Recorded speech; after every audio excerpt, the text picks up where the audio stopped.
아마 신세계 질서 하면 가장 유명한 것이 미화 1달러라고 해도 과언이 아닐 것이다.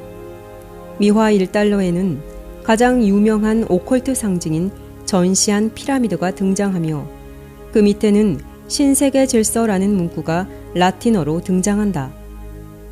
피라미드 바닥에 철자들이 나타내는 숫자들을 합하면 1776이다. 1776년은 미국 건국년이기도 하지만 비밀 조직 일루미나티의 탄생년이기도 하다. 전시한 피라미드 외에도 13개의 별, 13개의 열매, 13개의 화살, 올빼미 등등 수많은 오컬트 상징들이 미화 1달러 곳곳에 숨겨져 있다. 이 사실은 오늘날 많은 사람에게 너무나 유명한 사실이 되었지만 많은 경우 신세계 질서가 정확히 무엇인지 그리고 더 나아가서 우리에게 어떻게 다가오고 있는지에 대해서는 잘 알지 못하고 있다. 신세계 질서는 종교, 경제, 교육, 정치, 식량 등등 사회의 모든 부분이 중앙에서 통제되는 것을 의미하는데 이것은 프리메이슨과 같은 오컬트 세력이 인류의 타락 이후로 지난 수천 년간 이루기 위해 노력해온 오래된 목적이다. 어떤 의미에서 이것은 거의 실현되어 있다고 생각할 수도 있다. 왜냐하면 오늘날 모든 종교는 WCC를 통하여 하나로 통합되고 있고 경제와 교육, 정치와 식량 또한 세계화되어 전 세계가 하나가 되고 있다. 또한 영어는 세계의 공용어로서 널리 사용된 지 오래되었다. 언어뿐 아니라 온 세상이 울고 웃으며 즐기는 소재들, 즉 문화가 세계화가 되고 있다는 점에서 온 세상이 하나로 연합하고 있음을 우리는 깨닫게 된다. 그런데 오컬트 세력은 어떻게 그들이 원하는 신세계 질서를 이루려 하고 있을까? 이 점에 대하여 프리메이슨의 최고 계급인 33도 프리메이슨의 모토인 오르도 앞 카오, 즉 혼돈 속에서 질서를 이룬다에서 우리는 힌트를 얻는다. 혼돈 속에서 질서를 이룬다. 과연 무엇을 의미할까? 우리는 이미 예수회와 일루미나티의 원칙이 결과가 수단을 정당화한다라는 사실을 보았는데 그들이 혁명들과 전쟁들을 일으키며 그들이 원하는 결과를 이루기 위해 양편에서 싸운다는 사실을 간략하게 살펴보았다. 이제 그들이 어떻게 대중이 신세계 질서를 환영하도록 만들 것인지 살펴보도록 하자. 1871년 알버트 파이크는 당시 일루미나티의 수장 주세페 마찌니에게 한 편지를 보냈다. 흥미롭게도 그 편지에는 신세계 질서를 이룩하는 데 필요한 3대 세계대전에 대하여 자세하게 묘사되어 있었는데 그 내용은 다음과 같았다. 제1차 세계대전은 일루미나티가 러시아에서 황제의 권세를 없애고 러시아를 무신론 공산주의 요새로서 만들기 위해 일어나야 한다. 일루미나티 요원들에 의해 생겨나는 영국과 독일 제국 간의 분기가 이 전쟁을 조성하는 데 사용될 것이다. 이 전쟁의 끝에 공산주의가 설립될 것이고 그것은 다른 정부들을 파괴하며 종교의 영향력을 약화하기 위해 사용될 것이다. 역사를 아는 사람은 제1차 세계대전이 영국 중심의 연합과 독일, 오스트리아 연합이 양 진영의 중심이 되어 싸운 전쟁이었고 그 결과로서 러시아의 왕권이 사라지고 무신론 공산주의 러시아가 생기게 됐음을 잘 알 것이다.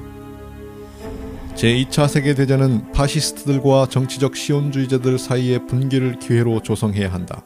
이 전쟁은 나치즘을 파괴하고 정치적 시온주의가 충분한 힘을 얻어서 팔레스타인에 이스라엘 국가를 세우게 되어야 한다.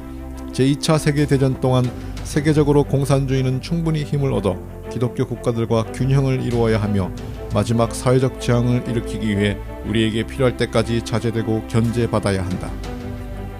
제2차 세계대전 또한 파이크의 편지의 내용처럼 이루어졌다. 이 전쟁의 결과로서 시온주의는 힘을 얻어 팔레스타인에 이스라엘을 건국하게 되었고 일본의 전쟁 활동의 결과로서 중국의 공산주의의 물결이 흘러들어가 장악하게 되었다.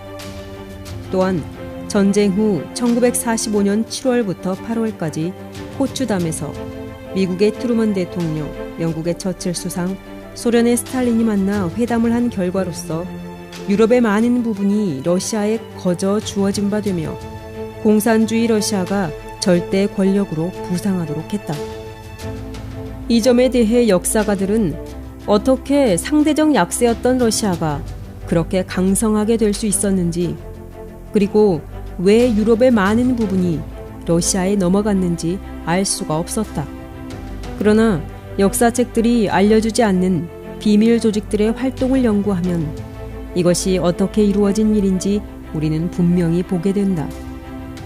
포츠담에서 프리메이슨 지도자들이 만나 회담을 가진 결과 프리메이슨의 계획대로 모든 일이 진행되었는데, 이 사실에 대하여 우리는 특별히 교과서들이 알려주지 않는 자금의 출처에서 어둠의 세력 활동을 더욱 분명히 보게 된다. 이 점에 대하여 안소니 서튼은 다음과 같이 우리에게 밝히고 있다. 혁명은 언제나 독재 국가를 대항하여 정치적 또는 경제적 빈곤층이 일으키는 즉흥적인 사건으로 기록되어 있다. 서방의 교과서에서 당신은 혁명이 자금이 필요하다는 사실을 절대로 찾을 수 없을 것이며 그 자금의 출처가 대부분 월가로 이어진다는 사실을 볼 수 없을 것이다. 전 일루미나티 요원 스발리의 증언에 의하면 일루미나티는 정치인들 뿐 아니라 전 세계의 은행가들을 포함하고 있는데, 윌리엄 A. 해리먼은 굉장히 활발한 활동을 한 해골단 회원 중 하나이다. 미국의 일루미나티는 마르크스주의의 러시아를 한편에 세우고 반대편에는 나치 독일을 세움으로 서로 대립하게 하여 그들이 원하는 결과를 창출하였다. 그들에게 이 과정에서 얼마나 많은 무고한 사람이 죽고 고통을 당하였는가는 중요하지 않다. 그들에게는 그저 결과만 중요할 뿐인데, 그들의 활동은 자금의 출처를 살펴보면 너무나 분명히 드러난다. 그런데 흥미롭게도 그들이 계획한 대로 강력하여진 공산주의는 냉전의 공포로 온 세상을 떨게 할 정도로 강력하게 되었지만, 그들의 계획 속에서 달성할 일을 모두 달성하자 쉽게 무너지고 말았다. 바로 교황 요한 바오로 2세를 슈퍼스타로 만들고서 말이다. 레이건과 교황이 어떻게 공산주의를 무너뜨렸을까? 그것은 거룩한 동맹이 아니라 계획된 음모였다. 공산주의 러시아는 목적을 달성하여 사라지며 적그리스도라는 타이틀이 붙었었던 교황에게 영웅이라는 새로운 타이틀을 주었다. 중세기 교황권의 핍박을 피해 미국으로 도망한 청교도들은 교황을 적그리스도로 지목한 종교개혁가들의 후예들이었다. 그런데 바로 청교도들이 세운 미국이 그들을 핍박하던 적그리스도를 슈퍼스타 영웅으로서 맞이한 것이다. 그렇다면 제3차 세계대전에 대해서 알버트 파이크는 어떻게 기록하고 있는지 확인해보자.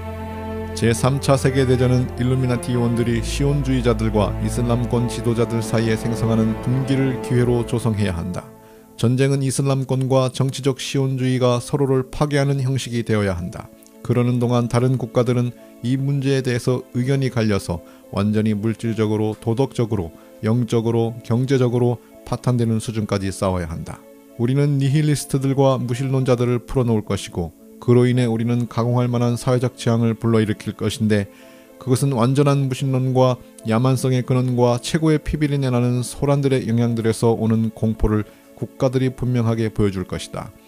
그래서 방방곡곡에서 국민들은 자신들을 소수의 세계 혁명가들로부터 보호하기 위해 문명 파괴자들과 기독교에 빠진 수많은 사람을 몰살시킬 것인데, 그 순간부터 그들의 영들은 방향을 잃은 채 이상을 찾아 헤맬 것이고 무엇에게 그들의 경배심을 주어야 할지 모르게 될 것이다.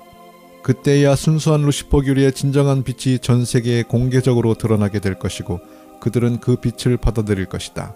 이 빛이 드러나게 될 때 일반적인 복구운동의 결과로서 기독교와 무신론의 파괴가 일어날 것이며, 동시에 둘 다 정복당하고 제거당할 것이다.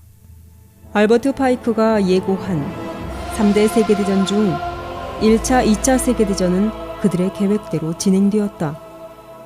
제3차 세계대전을 불러올 이슬람과 현대 시온주의자들 사이의 갈등은 2001년 9.11 사태 이후 점점 더 고조되고 있으며, 온 세상은 시간이 흐를수록 점점 더 물질적, 도덕적, 영적, 경제적 파탄으로 향하여 가고 있음을 우리는 분명히 목격하고 있다. 또한 무신론자들이 빠르게 증가하고 있고 동시에 공개적으로 사탄을 지지하고 숭배하는 자들도 늘어가고 있다는 사실은 그들이 얼마나 제3차 세계대전과 신세계 질서의 계획을 이루기 위해 열심히 일하고 있는지 우리에게 깨닫게 한다.